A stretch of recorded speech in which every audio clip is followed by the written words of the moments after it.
네, 안녕하세요. 이번에는 글쓴이가 설명에만 주력하는 글을 알아보도록 하겠습니다. 다시 복습을 해보면요. 이 글에는 글쓴이의 생각이 담겨있는 글이 있고 설명에만 주력하는 글이 있습니다. 그러니까 어떤 글쓴이의 주장이 있는 거고 그렇지 않은 글이죠. 그러니까 대표적으로 이제 설명문이다. 뭐 이렇게 이해를 하면 되겠습니다. 여기에서 주의할 거는 이제 설명을 하는 거는 이제 어떤 개념들을 우리가 익숙하지 않은 개념들을 설명하는 거잖아요. 그래서 이렇게 쭉쭉쭉쭉쭉쭉 개념들이 나옵니다. 그럼 어떤 개념들의 위치를 파악해야 됩니다. 가령 뭐 자동차에 대해서 설명하는 거다. 그럼 뭐 핸들에 대해서 설명할 수도 있고 여기서는 뭐 좌석, 여기서는 뭐 타이어 이렇게 설명을 하는 거예요. 그러면은 만약에 문제에서 뭐 타이어에 대해서 뭐 윗글과 뭐 일치하는 것은 이렇게 나오면은 이쪽을 빨리 찾아갈 수 있으면은 도움이 되겠죠. 그러니까 타이어에 대해서는 어떤 이제 구체적인 내용들을 물어볼 텐데 우리가 글을 한번 읽었다고 해서 이런 세세하고 구체적인 내용들을 다 기억할 수는 없습니다. 그러니까 물론 기억하는 분들도 있는데 그런 분들은 머리가 좋은 거겠고요. 뭐 저나 뭐 이 강의를 보는 많은 여러분들은 그렇게 머리가 좋은 편이 아니라는 거가 이제 일반적이기 때문에 이제 그렇게 이해를 하고 이제 다시 찾아가야지 정확성을 높일 수가 있습니다. 이제 그럼 위치 파악만 하면 되느냐? 그게 아니라 이 캐릭터를 명확하게 한다는 거는 그러니까 핸들이고 그 핸들의 어떤 특징 하나, 좌석의 어떤 특징 하나, 타이어의 어떤 특징 하나, 뭐 타이어가 뭐 이제 설명을 하다가 중요한 거는 뭐 마찰을 뭐 통해서 뭐 안전을 뭐 확보하고 뭐 이런 거다 하면은 이런 단어들 이런 거를 알아 이제 그 정도는 우리가 기억을 할 수 있죠. 그런 거를 명확하게 해놓는 게 이제 이 책에서는 캐릭터를 명확하게 한다 이렇게 설명을 했습니다. 그러니까 여러분들이 어려워하는 이런 과학기술 제재에서 주로 이런 설명을 하는데 이제 생소한 개념 같은 거를 주로 물어볼 거예요. 뭐 우리가 뭐 어떻게 개인적으로 아는 거면은 좀 쉽겠죠, 글이. 근데 그렇게 꼭 아는 게 나올 거다 뭐 이렇게 생각할 수는 없죠. 또 이제 그런 거를 바라고 이렇게 아는 거를 막 늘려가는 그런 식의 공부도 어떤 딱히 무의미하지 않나. 그러니까 어떤 지식을 늘리는 것보다는 생소한 게 나왔을 때 어떻게 읽느냐 그런 게 중요하다 이런 생각을 갖고 있습니다. 그러니까 아까 한 얘기 드리고요. 그러니까 이해를 할 수도 있지만은 다 이해할 수는 없기 때문에 무엇을 말하는지, 어떤 A를 말하고 A의 캐릭터는 무엇인지, 뭐 타이어에서 중요한 거는 뭐 안전의 확보다, 뭐 미끄러지지 않는 거다 이런 거를 우리가 명확하게 하는 것이 중요합니다. 그러니까 이제 정보가 많으면 우리가 이해가 어려워요. 계속 늘어놓는단 말이죠. 뭐는 어떻고 뭐는 어떻고 뭐는 어떻고 뭐는 어떻고 그러면 우리 머리가 한정돼 있기 때문에 이 정도만 기억을 하더라도 이제 꽉 차버린다는 거죠.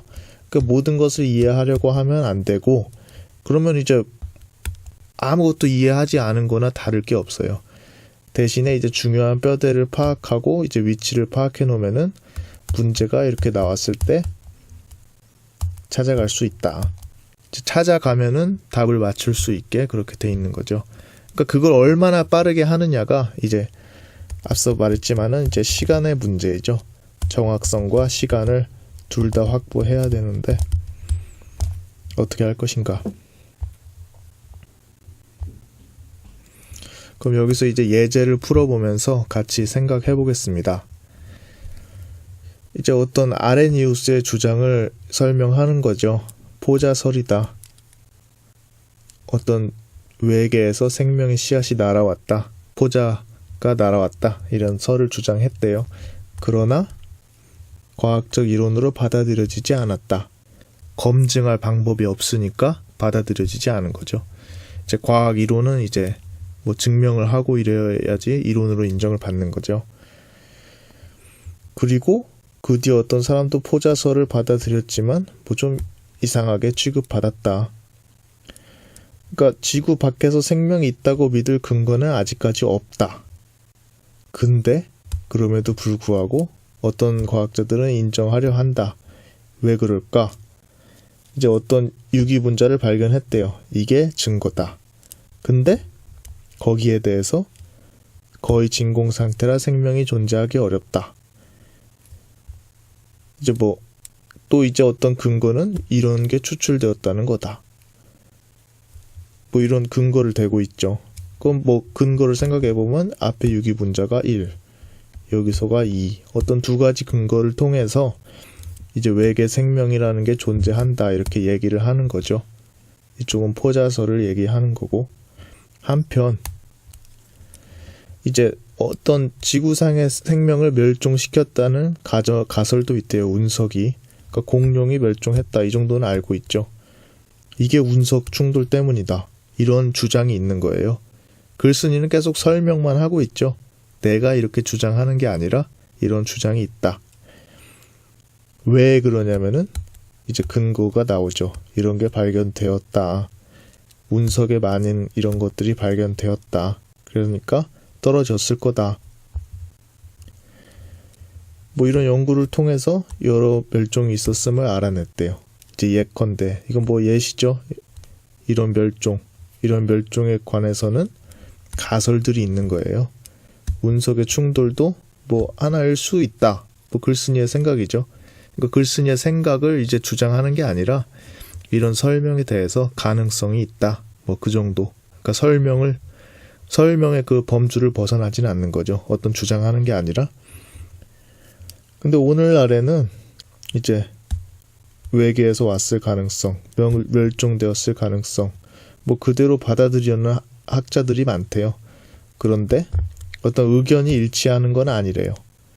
그래서 세이거는 그건 뭐 짬뽕한 거죠. 둘 다 뭐 기여했을 거다. 절충적이다. 그건 세이건의 생각이죠. 글쓴이의 생각이 아니라.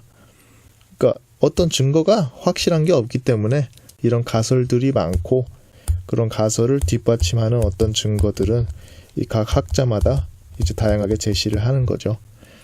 그러니까 뭐 문제를 풀면서 정리해 보겠습니다. 논지 전개 방식이다.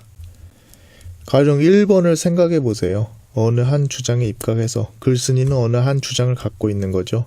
논박한다. 이건 뭐 주장이 있어야 되는 거죠. 글쓴이가. 두 번째는 대안을 제시한다. 대안이 글쓴이의 주장이죠. 이것도 주장이 있어야 되는 거죠. 대립되는 주장을 소개하고 절충하여 마무리한다. 그럼 글쓴이는 이 절충하는 거를 주장하는 거죠. 주장이 있고, 5번은 새로운 주장을 내세우고 있다. 당연히 주장하는 건데, 4번은 객관적으로 소개하는 데 초점을 두고 있다. 여기서는 글쓴이가 어떤 주장이 없는 거죠. 그러니까 주장이 없다. 그러니까 뭐 이렇게 풀 필요는 없는데 우리가 이 글의 구조만 정확하게 알고 있어도 당연히 4번이 됩니다. 이러이러한 주장들을 말하고 있잖아요. 그러니까 이런 가설이 있다. 뭐 가능성이 있다. 그 정도니까 4번이 됩니다. 각 단락별 관계다. 그럼 여기서는 어떤 게 답이 되냐? 했을 때는 3이 답이 되는데 왜 그러냐? 이제 포자설을 뭐 아주 예전 일이죠. 1908년. 그럼 뭐 포자설을 처음에 얘기를 해요. 도입이죠. 뭐 이런 게 있다. 머리가 이상한 거 아니냐? 근데 단락 2에서는 존재를 인정하는 사람. 한편 하니까 또 다른 내용이죠. 멸종시켰다는 사람. 그런데 5에서는 짬뽕. 그러니까 여기서 2, 3, 5가 이렇게 같이 놓이는 거죠. 뭐 운석에 뭐 싣고 왔다. 멸종시켰다. 둘 다. 그 단락 4는 뭐냐 하면은 단락 3에서 이제 운석 충돌 얘기를 하잖아요. 이게 계속 이어지잖아요. 그러니까 단락 3과 단락 4는 이어지는 거죠. 이렇게. 그러니까 단락 3과 단락 4가 이어진다를 알면은 2도 아니고 1도 아니고 4도 아니고 이렇게 되겠죠. 그러니까 이제 우리가 이걸 주관식으로 해가지고 이렇게 그리는 것 자체는 어려운데 이런 단락 간의 관계를 3, 4가 이어지고 2, 3, 5가 병렬로 놓이겠구나 하면은 이 정도를 답으로 고를 수가 있습니다. 그러니까 어떤 이 책 자체는 객관식이기 때문에 여러분들이 그러니까 단락 간 관계를 정확하게 파악한다. 단락 사이의 관계를 정확하게 파악하면은 답 자체를 고르는 거에 큰 문제는 없다. 이런 생각을 가지고 있습니다. 그럼 뭐 지문 독해는 그대로 한 얘기고요. 뒤에 이제 문제들은 여러분들이 한번 풀어보시고 그 다음 단락에서 뵙도록 하겠습니다. 고맙습니다.